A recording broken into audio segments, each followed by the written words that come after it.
इस वीडियो में हम लर्न करेंगे कि कंडीशनल स्टेटमेंट्स जो अल्टरनेटिव फॉर्म्स में दिए गए हैं उनको इफ देन फॉर्म में कैसे लिखें। Restate each proposition in the form if P then Q of a conditional proposition. So जितने भी ये कंडीशनल प्रपोजिशंस दे रखी हैं ये अल्टरनेटिव फॉर्म्स में दे रखी हैं, हमें उनको if P then Q form में लिखना है। तो पहली कंडीशनल प्रपोजिशन लेते हैं। Ramesh will pass the discrete mathematics example if he studies hard. If so ये जो फॉर्म है ये इस किस्म की है, क्यू इफ पी, जहाँ पी जो है हाइपोथेसिस है और क्यू क्या है, कंक्लूजन है। तो हमारे इस स्टेटमेंट में ये फॉर्म करेगा हाइपोथेसिस और ये वाला पार्ट होगा conclusion Q.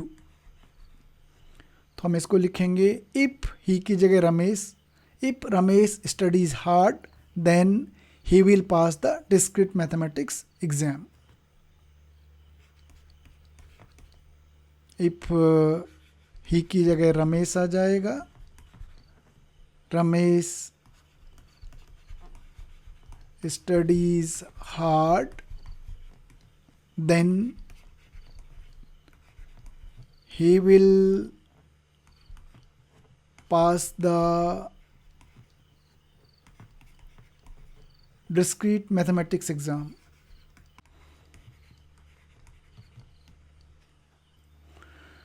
Second conditional statement, a necessary condition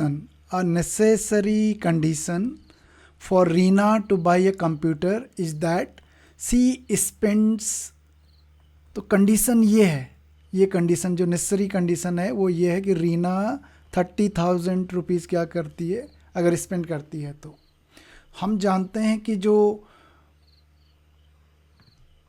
P implies Q होता है, जो Q होती है वो नेसेसरी कंडीशन होती है, जो Q वाला नेसेसरी कंडीशन। सो ये Q फॉर्म करेगा, सी की जगह रीना आ जाएगा और Reena to buy a computer ये हाइपोथेसिस बनाएगी। बस हमें थोड़ा ग्रामेटिकल एडजस्टमेंट करना पड़ेगा। So if P then Q, necessary condition for Reena to buy a computer, Reena को कंप्यूटर खरीदने के लिए जो ज़रूरी है वो ये है कि वो कहीं से 30,000 रुपये का को ऑब्टेन करे। सो इसको हम इफ देन फॉर्म में से लिखेंगे if Reena wants to buy a computer then Q, she has to obtain Rs 30,000। आपका स्टेटमेंट ग्रामेटिकली करेक्ट होना चाहिए, उसको ग्रामेटिकली सेंस बनाना चाहिए। Third conditional statement, a sufficient condition for Katrina to take the algorithm course is that she passes the discrete maths exam। ये condition है। अब हम जानते हैं कि जो P implies Q होता है, जो P implies Q स्टेटमेंट होता है उसमें जो P है वो सफिशिएंट कंडीशन होती है। सफिशिएंट इसका मतलब सफिशिएंट कंडीशन ये है।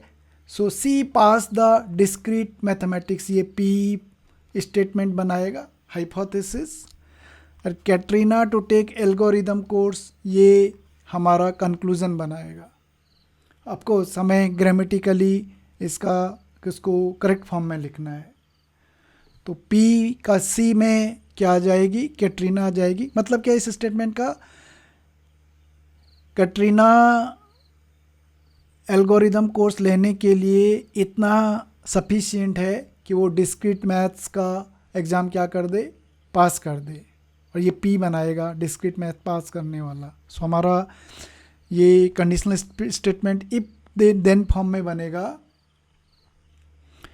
If Reena passes the discrete mathematics, if Reena passes discrete mathematics,